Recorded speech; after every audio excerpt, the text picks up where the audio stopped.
Bonjour. Donc on était sur les suites arithmétiques et donc on va faire les corrections des exercices 1, 2 et 3. Voilà, donc que vous deviez faire pour aujourd'hui. Donc je vais poster la vidéo donc, ce soir. Donc une suite arithmétique de raison moins 2 a pour premier terme U0 est égal à 2. Donc U0 est égal à 2 et puis la raison R est égale à moins 2. Donc je vous rappelle les formules à savoir pour les suites arithmétiques. Les deux formules qu'il faut savoir, c'est pour l'instant, c'est que UN, pour calculer UN, par exemple U10, on peut le calculer à partir de U0 en faisant U0 plus NR. Donc comme on connaît la raison, et on connaît on vous demande par exemple U10, ben, vous remplacez N par 10. Et U0 on le connaît, il suffit de remplacer. Et puis il y a une autre formule qui dit que UN est égal à, si je connais UP, un nombre à terme compris entre 0 et N, et là ben, je dois faire N moins P fois R. Voilà, donc on verra quand est-ce qu'on utilise celle-ci et celle-ci. Pour vous, principalement, ce sera celle-ci que vous utiliserez. Alors, calculez les trois premiers termes de la suite, consécutifs à U0. Les termes consécutifs sont U1, U2, U3. Ça, c'est les trois premiers. Puis après, il y a U4, U5. Donc vous, on vous demande juste les trois premiers consécutifs. Consécutifs veut dire qu'ils suivent U0. Donc on doit calculer U1. Ben, j'utilise, donc ça fait U0 plus le 1, c'est 1 fois R. Regardez, je vais mettre en couleur. Si je calcule U1, je fais U1 plus 1 fois la raison. Je remplace, j'écris en ligne parce que sinon je n'ai pas beaucoup de place. Donc U1 est égal à U0, donc ça fait 2, plus 1 fois moins 2. Je calcule bien sûr, priorité des opérations, fait d'abord la multiplication. 2 fois 1 ça fait 2, et plus fois moins ça fait moins, donc ça fait 2 moins 2, et 2 moins 2 ça fait 0. Donc U1 est égal à 0. On calcule de la même façon U2, donc U2. Voilà. Donc U2 ça fait, c'est U0 plus 2 fois, je remplace, U0 c'est toujours le même, 2, plus, donc 2 fois moins 2, et ça fait moins 2. En fait, on a une suite donc, arithmétique de raison moins 2, ça veut dire pour passer d'un terme à l'autre, je dois toujours retirer 2. 0 moins 2, ça fait moins 2, le suivant, ce sera moins 4. Mais si on veut utiliser cette formule-là, donc U3, donc ça fait U0 plus 3 fois R. Donc ça fait 2 plus 3 fois moins 2. Et donc, comme on a dit, ça fait moins 4. Ben, U4, ce serait moins 6, U5, ce serait moins 8, etc. Donc les trois premiers termes consécutifs à U0, donc les trois premiers termes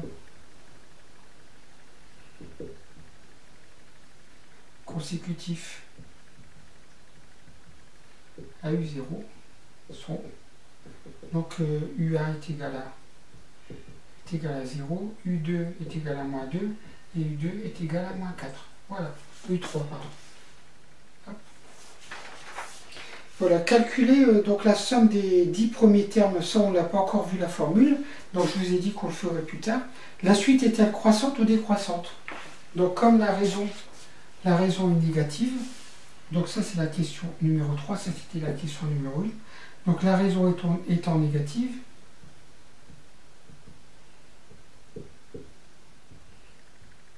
donc la suite UN, donc je vous rappelle qu'on note suite UN, on met entre parenthèses, est décroissante. Voilà, juste un petit rappel. Petit rappel, je vous rappelle que il ne faut pas confondre la suite UN et puis le terme général UN. Voilà. Donc voilà pour ce premier exercice. Donc l'exercice 2, donc je vais arrêter la vidéo. Donc pour cet exercice 2, donc, on vous donne des termes consécutifs d'une suite. Moins 2, 3, 8, 13. Il y a une faute de frappe sur l'énoncé, donc c'est pas 11, c'est 13. J'ai oublié de vous le dire, je suis désolé, je viens de m'en rendre compte maintenant en faisant la correction. Donc c'est un 13, hein, donc vous ne pouviez pas vraiment bien faire cet exercice. Je suis désolé. Donc, parce que si on regardait 11, on ne peut pas faire la suite de l'exercice. Donc ici, est-ce que cette suite, elle est arithmétique? Donc qu'est-ce qu'on doit regarder? On doit regarder si entre U1 et U0, il y a la même chose qu'entre U1 et U2, entre U2 et U3. Donc on va calculer U1 moins U0. U1 moins U0, ça fait 3 moins 2. Et ça fait 5. On calcule après U2 moins U1. Ça fait donc 8 moins 3, ça fait 5. Et on calcule U3 moins U2. Ça fait 13 moins 8, ça fait 5. Donc comme on trouve la même chose, oui, la suite, elle semble arithmétique. Donc oui, la suite semble arithmétique.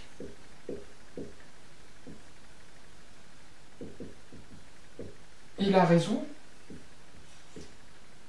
la raison, c'est le nombre là qui nous permet de passer d'un terme à l'autre. Ici, je fais plus 5. Ici, je fais plus 5. Je fais plus 5. Je l'ai trouvé là, le 5A. D'accord? Donc la raison est 5. Voilà. Donc on peut... Alors, quelle est la raison de cette suite? Donc la raison est 5. Donc ça, c'est la réponse à la question numéro 2. Ça, c'est la réponse à la question numéro 1. Et puis, calculer U21. Donc U21, donc on utilise la formule de tout à l'heure, ça fait U0 plus 21 fois R. Donc ça fait U0, c'est moins 2, plus 21 fois 5. 21 fois 5, ça fait 105. 105 moins 2, ça fait 103. Donc U21 est égal à 103. Voilà. Calculer la somme des 25 premiers termes du 7-8, ça on ne peut pas le faire parce qu'on n'a pas encore fait la somme des termes d'une suite arithmétique. Alors on vous propose dans l'exercice 3 une suite arithmétique de premier terme U0 est égal à moins 15 et puis de raison R est égal à moins 2.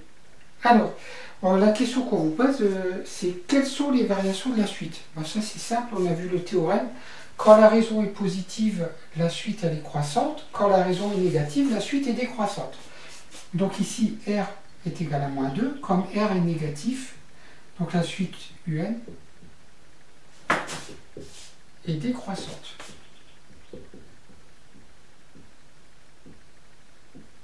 Voilà, la suite UN est décroissante. Voilà. Alors, et puis la question suivante, à partir de quel terme chaque terme est négatif? Donc, j'écris la question. À partir de quel terme, donc chaque terme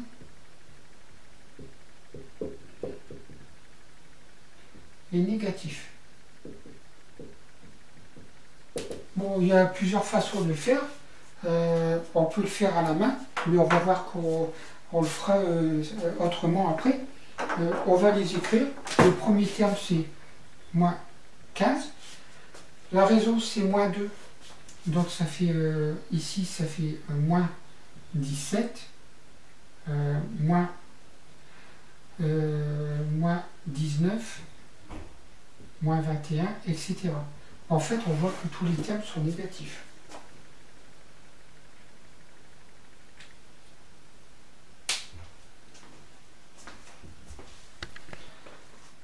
Voilà, donc on a une suite pour l'exercice 3, une suite de premier terme U0 est égal à 15, et puis de raison moins 2. Donc alors, première question, est-ce que la suite elle est croissante ou décroissante? Donc là, comme la raison est égale à moins 2, la raison étant négative, la suite est décroissante. Je vous rappelle que si la raison d'une suite arithmétique est négative, la suite elle est décroissante. Si la raison est positive, la suite elle est croissante. Et là, pour la question numéro 2, on vous demande à partir de quel terme chaque terme devient négatif. Donc ici, en fait, on commence, pour n égale 0, on commence, on va le faire à la main tout doucement, puis vous allez voir qu'on va résoudre ça de façon mathématique. etc. Bon, voilà. Donc elle est décroissante, c'est-à-dire que chaque terme va être plus petit, plus on avancera vers la droite, plus sera petit. Donc ça commence à 15. Comme la raison c'est moins 2, le terme suivant ça va être 13, là ça va être 11, là ça va être 9. À chaque fois, je vous rappelle qu'on fait moins 2. Hein. Donc ici on fait moins 2, on fait moins 2, donc 7, 7, après 5, donc 3, donc 1, et moins 1, moins 3. Donc en fait, à partir de quel terme c'est négatif? Si on veut répondre à la question, vous auriez le droit de me dire, monsieur, c'est à partir, le premier terme négatif, c'est U8. Voilà, c'est le premier terme négatif. Mais nous, on va quand même essayer de le résoudre de façon mathématique proprement. Donc en fait, on cherche à partir de quel terme chaque terme donc, est négatif. Donc on cherche n. On cherche n tel que donc un est inférieur à 0. Donc je vais résoudre un est inférieur à 0. Un est égal à quoi? Or, un est égal à u0 plus nr. Ça, c'est la formule, je peux toujours l'utiliser, hein, qui permet de calculer un à partir de u0. Et donc, résoudre cette inéquation-là, ça veut dire que donc, un inférieur à 0, donc c'est équivalent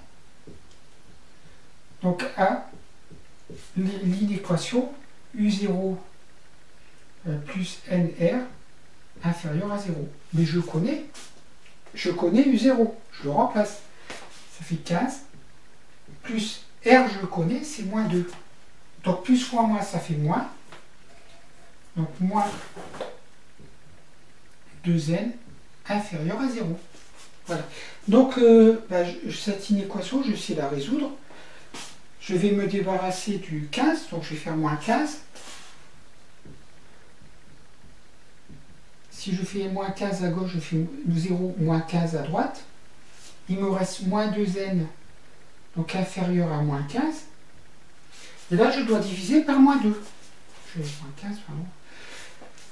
Je dois diviser par moins 2. Donc si je divise par moins 2, je dois changer le sens de l'inégalité. Je vous rappelle parce que moins 2 est négatif. Donc si je divise par moins 2, j'obtiens n supérieur à moins 15 divisé par moins 2. Donc ça veut dire n supérieur à 7,5. Je vous rappelle que n c'est un nombre entier. 0, 1, 2, 3, 4, 5, 7,5 c'est ici. Quel est le premier entier supérieur à 7,5? C'est 8. Donc on peut répondre à la question. Donc à partir du 8e terme,